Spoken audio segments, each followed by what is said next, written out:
Week 10 of college football seriously lived up to the hype.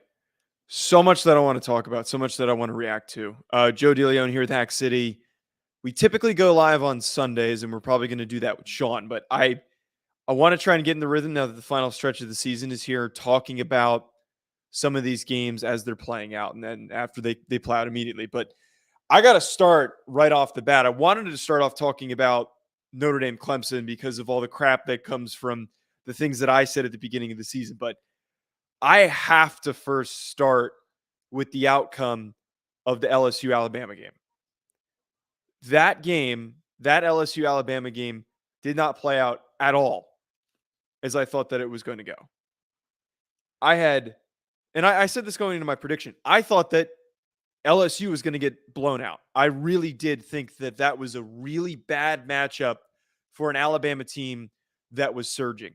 But what was revealed to us is that Tennessee caused Alabama to bleed, and that bleeding is what set up LSU to win this game. Those issues that arose when they played against Tennessee propped back up in this LSU game. They had so much trouble early on trying to move the ball. Too many stunted drives, to the turnover that they had on one of their long drives where they were going to score a touchdown. All of those offensive issues, the issues with their receivers and not having a lot of guys that can consistently make contested catches or heck, even stretch the field really showed up in this game. And I give a ton of credit to Brian Kelly for properly preparing his team in this game, for properly setting his team up and taking all the things that were presented in the Texas game where Alabama looked beatable, the Tennessee game where they were beaten, taking all those aspects of those games and bringing it to fruition in their game plan this week. What becomes extremely tricky is Alabama is obviously out of the playoff contention. They're out of the contention of it. If LSU wins out, they're probably going to be playing in the SEC championship game. I don't foresee anyone else in the SEC West popping up and potentially contesting them for that spot. Alabama out of the college football playoff contention. But the debate that is going to start is if LSU has positioning to maybe sneak into the college football playoff.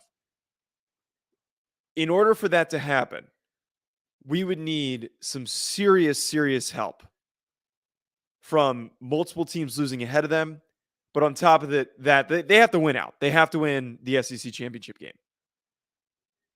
And in order for them to do that, they have to beat Georgia.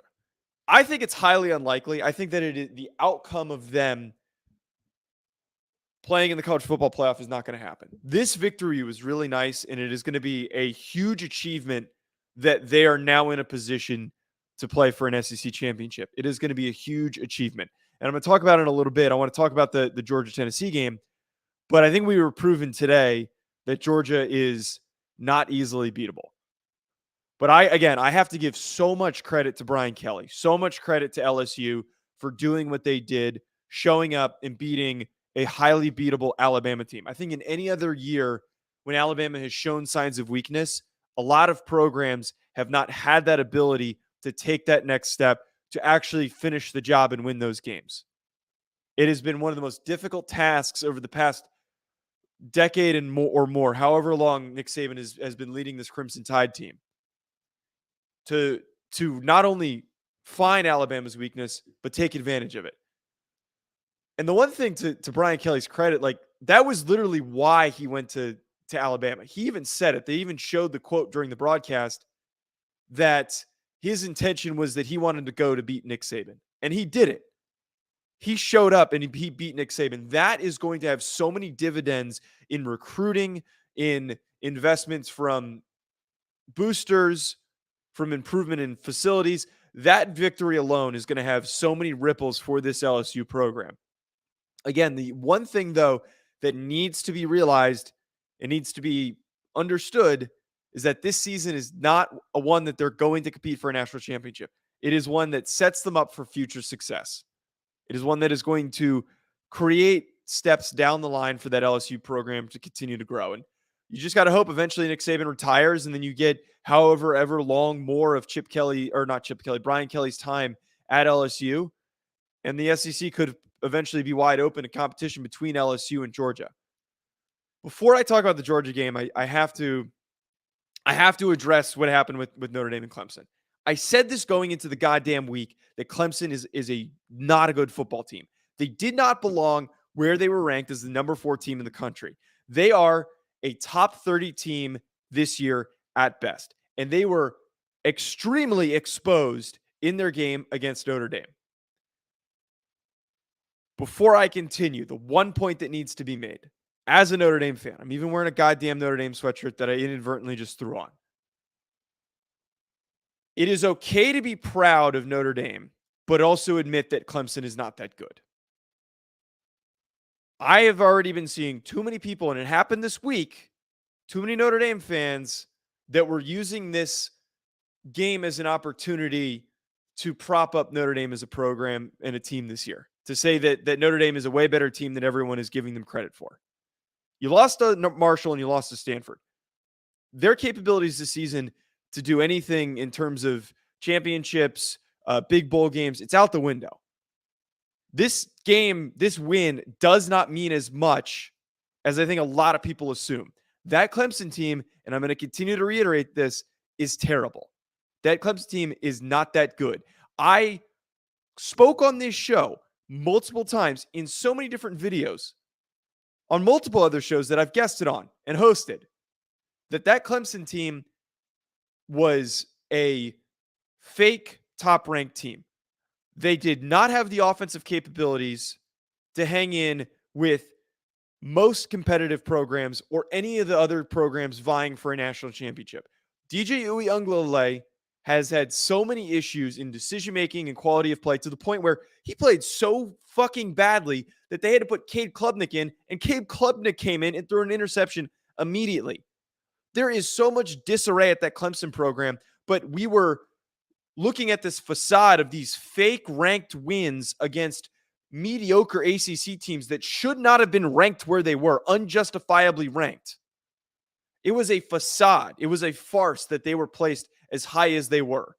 And this is the proof that I was saying and screaming about the whole goddamn week. People wanted to come at my throat on Twitter, on YouTube, that I said that Clemson did not deserve to be where they were, and it was completely proven. This is not a close loss. This is an embarrassing loss, a loss where you were completely embarrassed by a mid-tier Notre Dame program. Now, from the Notre Dame perspective here, that game is exactly how I expected Notre Dame to be this season, is a top 30 program. That is what they are this year. They are a top 30 football team this year, top 35, wherever you want to place them. Nothing more, nothing less. They're going to squeak into the back end of the top 25. That's fine placement for Notre Dame. And I said this already. I already commented on somebody who went back to the Fire Marcus Freeman video. I said on this show multiple times, if Marcus Freeman beats Clemson, I will walk back my take. And I'm sitting here and I'm doing that. I am admitting that I was a little bit too reactionary to the Marshall loss to say that he needs to be fired. There still is a lot more to be done to prove his capabilities as a head coach. And I'm not saying that he is going to win them a national championship, but I'm willing to sit here and admit that I was wrong for jumping to that conclusion way too quickly. And I think a lot of Notre Dame fans, and it's clear if you go look at the comments of that video, agreed with me that you can't lose to Marshall, and you can't lose to Stanford in your first year as a head coach. This victory is great for you. This victory is a rallying point for your program. It's going to help guys buy in. There are still changes that definitely need to be made. Like offensively, they still looked very problematic. The fact that most of your offensive production came off of turnovers and a massive 96-yard pick six is really concerning. Tommy Rees is not the guy. That should not still be a debate. But again, I am willing to sit here and admit that I was wrong for jumping to that conclusion. But as I'm wrapping up my point on this game, and anyone who does hop in, by the way, who wants to leave a comment, feel free to do so. We need to understand that this is not a win over a top 5 program. Notre Dame did not beat a top 5 program. Notre Dame beat a good team, a good Clemson team, but they were unjustifiably ranked as high as they were and placed where they were. All the goddamn context that I heard this entire week was that they're the only team with 3 ranked wins.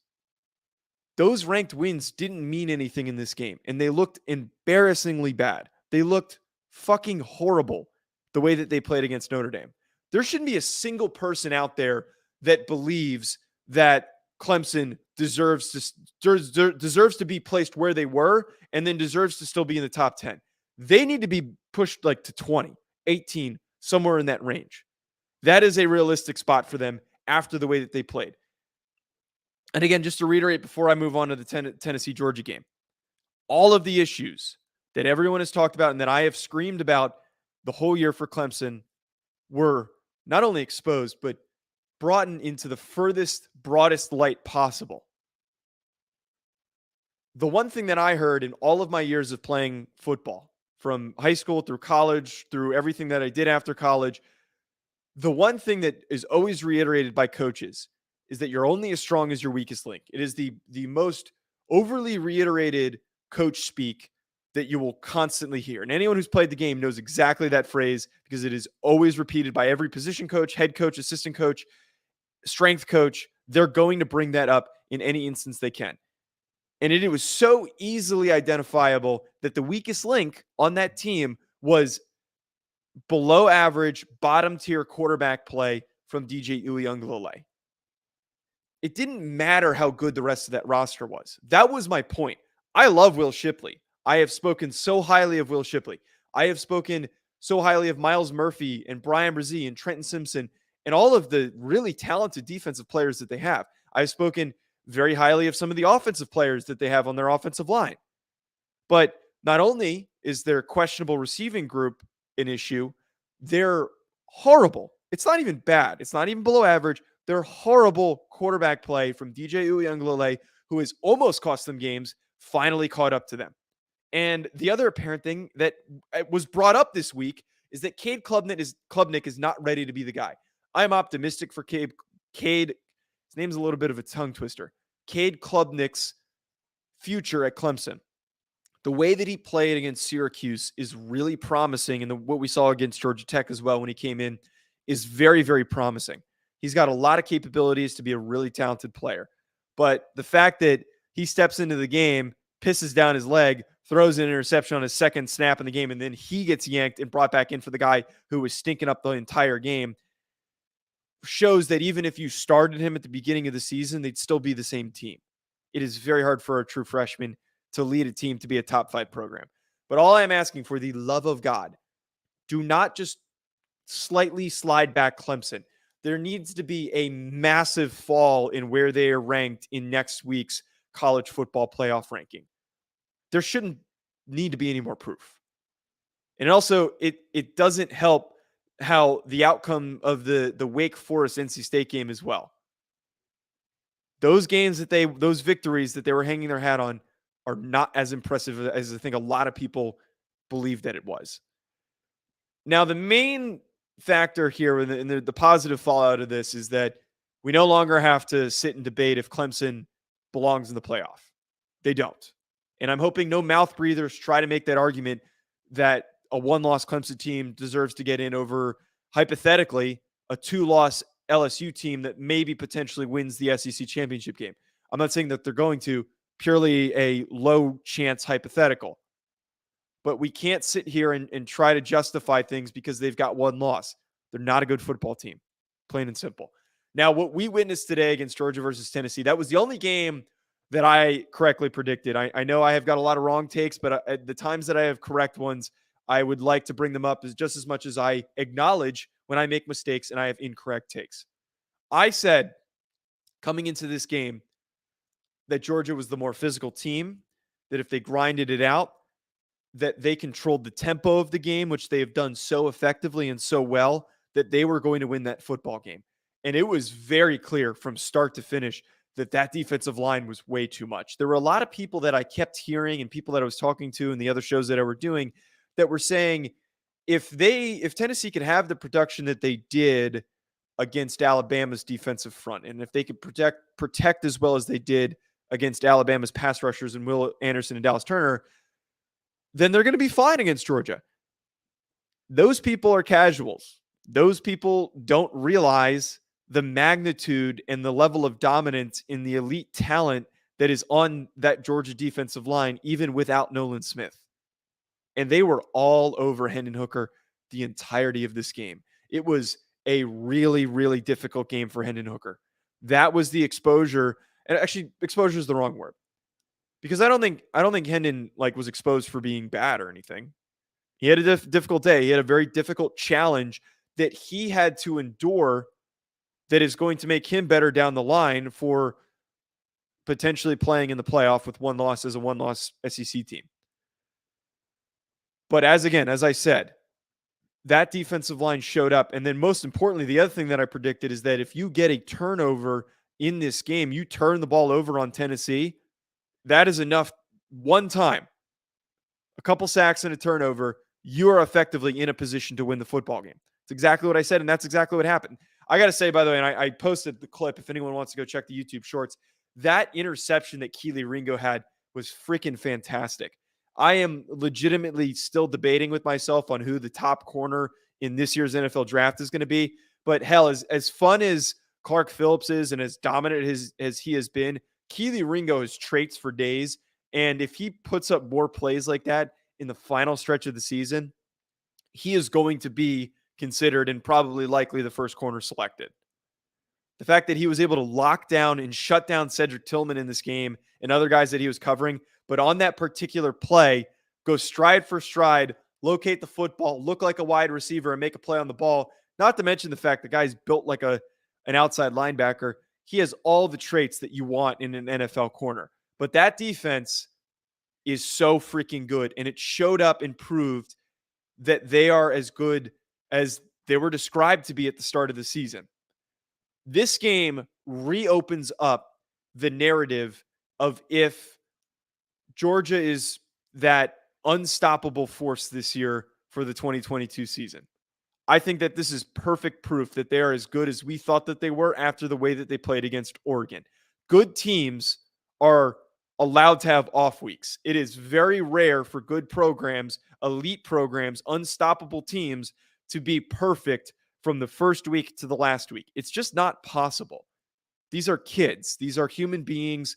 There's highs and lows to your expectations. You're going to show up against a Kent State or a Missouri and think, we're going to smack these guys. These guys stink. These guys are a bunch of nobodies.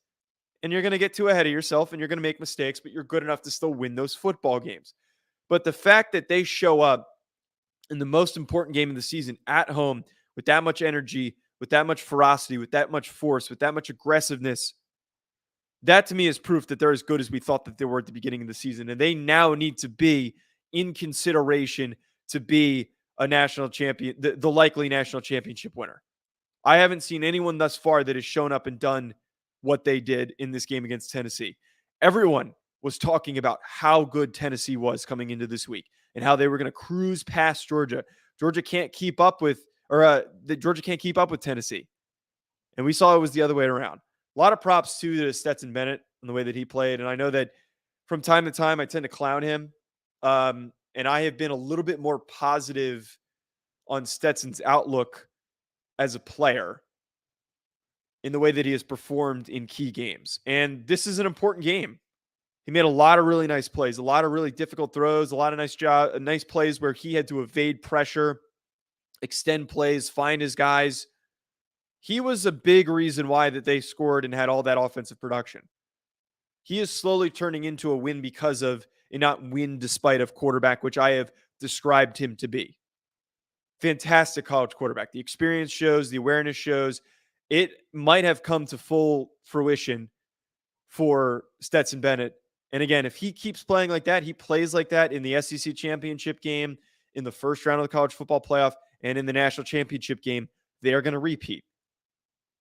I really don't think that there's much of debate at this point on who the best team in the country is and who's going to win the national championship. It has to be Georgia. It just has to be. By the way, anyone hopping in, make sure to leave a comment. Also, hit a like on the video. Any thoughts on Week 10? Would obviously love to. Any questions or anything, feel free to drop them in. Would obviously love to talk about whatever everyone's thinking right now.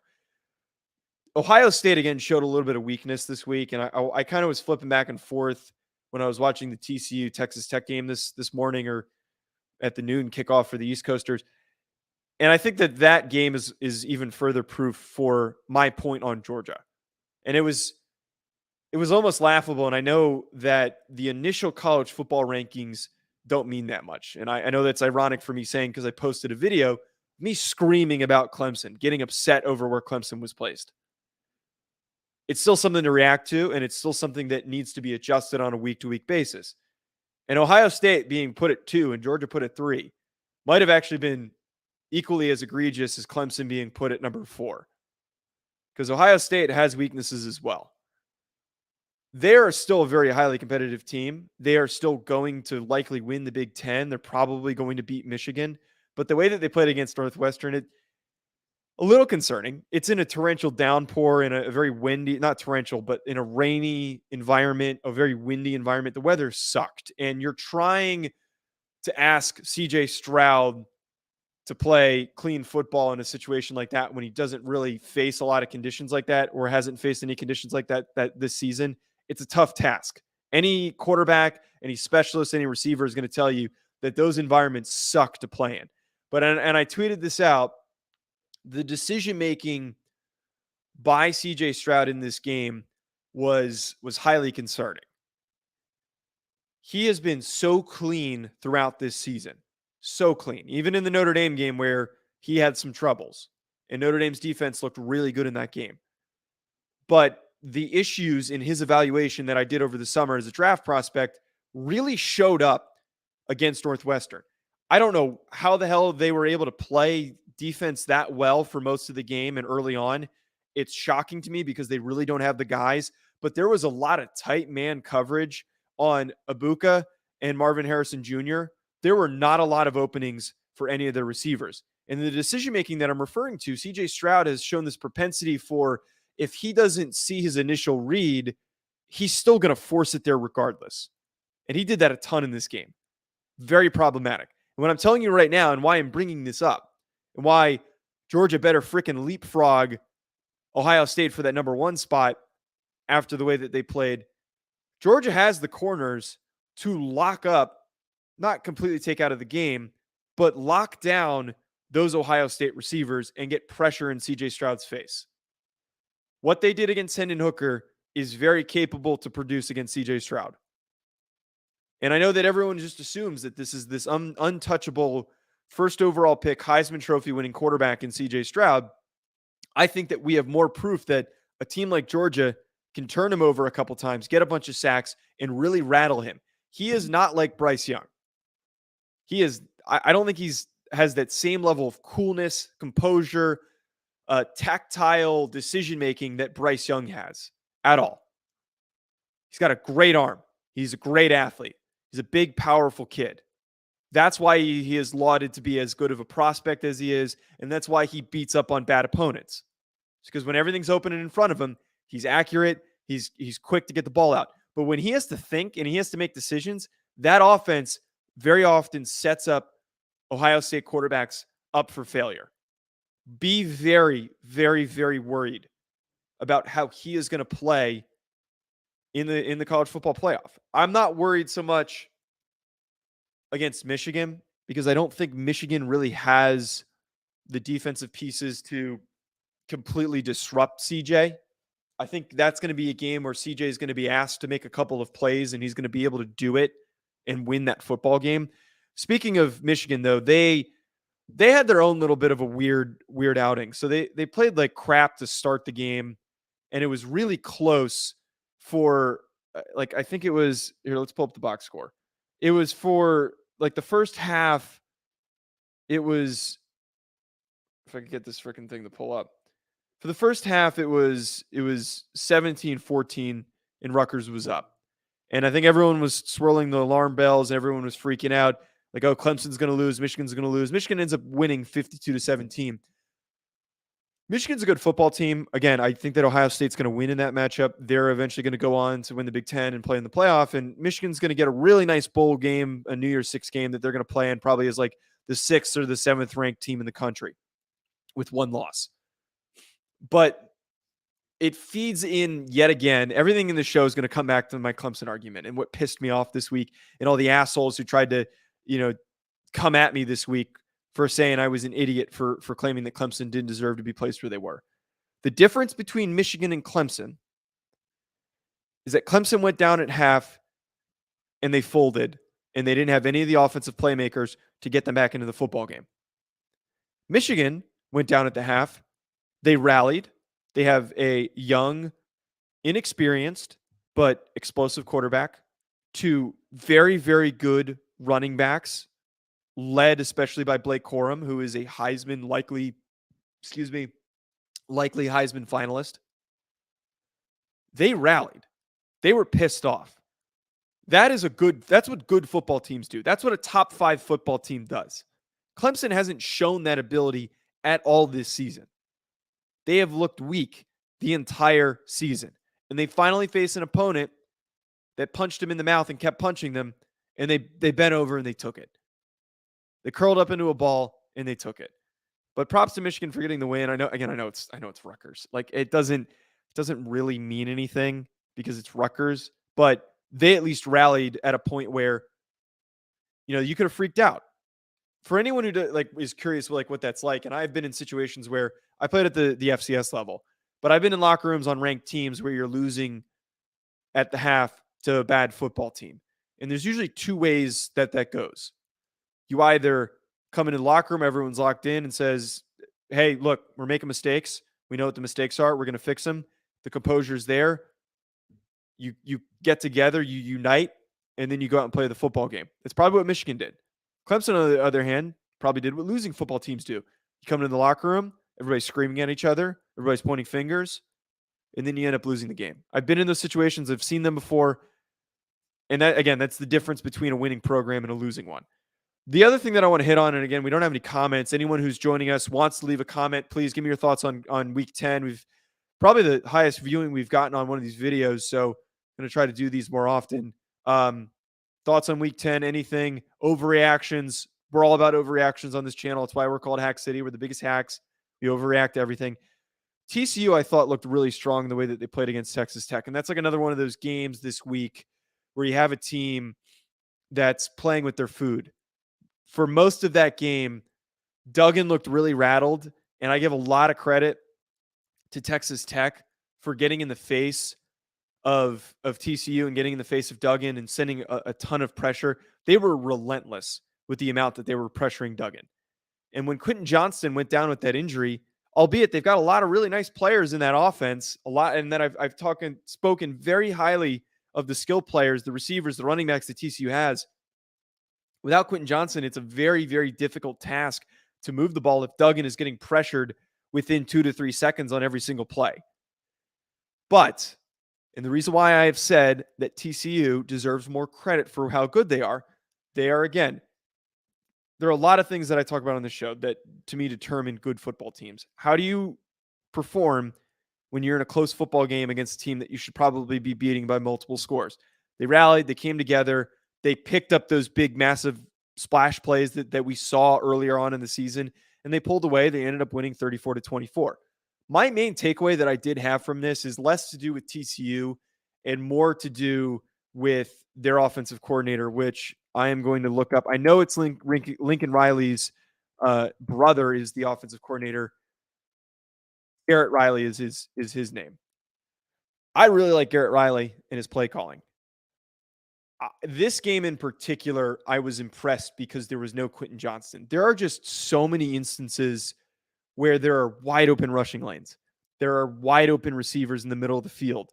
There are wide open guys on the boundary. It takes really good scheming to do that on a week-to-week basis. And even with like mid-tier athletes, there's not any 4 or 5-star receivers. This isn't an Alabama receiving group. This isn't an Ohio State receiving group.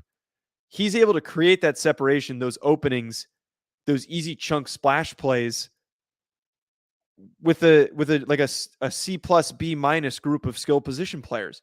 And I really do think, and the first thing that I thought of from the Notre Dame perspective, and this goes for any program out there that is in need of a new offensive coordinator. Garrett Riley has to be at the top of the list. He's got to be the first guy that anybody calls. Marcus Freeman, if he wants to legitimize himself and he wants to turn himself around, turn this program around, which he's already doing, he's already showing that he's changing the direction on this Notre Dame program. He needs to fire Tommy Rees. He can't allow mid-tier, slightly above average results with a crappy quarterback justify keeping Tommy Rees. He needs to get rid of him. He needs to go out and recruit his ass off and get a quarterback in the portal, and he needs to hire Garrett Riley. That's how you fix Notre Dame for next season. Because they've got the recruits, they've got the athletes, they've got the players. They're a quarterback away, and they're a competent, high-quality offensive coordinator away. I still hope that Marcus has that capability to rally his team and get them ready on a week-to-week basis, which, again, inconsistent. He at least did it in this game, which is important.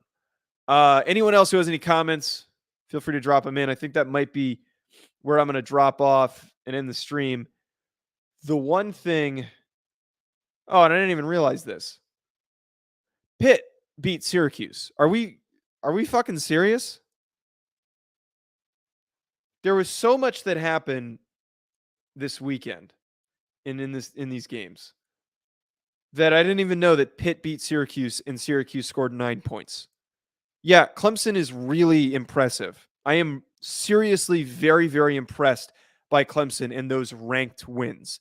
They now are going to have one ranked win, and they're going to have one loss to a likely ranked Notre Dame team, as much as that pains me to say. That's ridiculous. I didn't get to watch, and I don't think anyone really watched that SMU Houston game, and I want to watch the highlights for the full recap when I do it with Sean. I also didn't get to watch the Texas-Kansas State game because I think, like any normal breathing human being, was watching the LSU-Alabama game. But props to Texas, man, for showing up and knocking off and killing the Big 12 hopes of Kansas State. I'm really curious, and again, if anyone who's tuning in, we've got great viewership tonight. We've got 20 people tuned in. Drop a comment.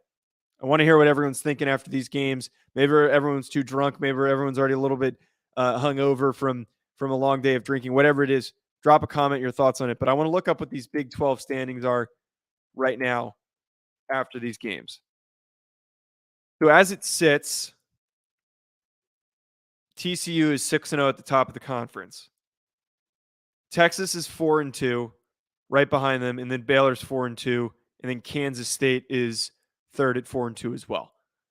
In order for Texas can actually still win the Big 12, which is insane to me. That's absolutely ridiculous that there is a possibility that we can have a season in which Texas can win the Big 12. They're going to need a little bit of help. What basically is going to happen, this is TCU's remaining schedule for that to happen. They play Texas next week. So Texas holds a little bit of control in the outcome of this. You get the tiebreaker, and you beat TCU there. And then they're eventually likely going to be playing in that Big 12 championship game. That's insane to me that Texas has gone from probably one of the most up and down seasons after the way that they played against Oklahoma State. And then Oklahoma State has just been embarrassing since then, which just has made me look absolutely ridiculous with some of the takes that I've made on Oklahoma State's terms. I will say, though, Kansas State, I still stand by, and having not watched this game and seeing the stat line for Adrian Martinez, I would love to get the context of it. I still stand by my take on Adrian Martinez and Kansas State. I think that they were a hair overhyped, but most importantly, Adrian Martinez isn't good, man. The guy's not that good. He's not that good of a quarterback. Maybe I'm going to be eating my words after I watch the highlights of this game for tomorrow's show, but I'm just so consistently unimpressed by Adrian Martinez, and he started this game and he threw an interception and they lost. Bijan completely popped off. Doesn't look like anyone's going to drop a comment, so appreciate everyone who did tune in. Great viewership tonight. We're going to probably do more of these now that we had really good viewership for this stream. For anyone who is going to be coming back tomorrow, Sean and I are going to be doing our full recap. We've got a lot that we want to talk about. I'm sure that Sean has a lot of obnoxious things to say. But everyone who did tune in, if you're coming in at the end, go back to the beginning. A lot of Marcus Freeman talk, a lot of me apologizing for being a dumbass, a lot of bashing Clemson, a lot of great stuff at the beginning. I encourage you to go back and check it out. Appreciate you tuning in. We'll be back with more.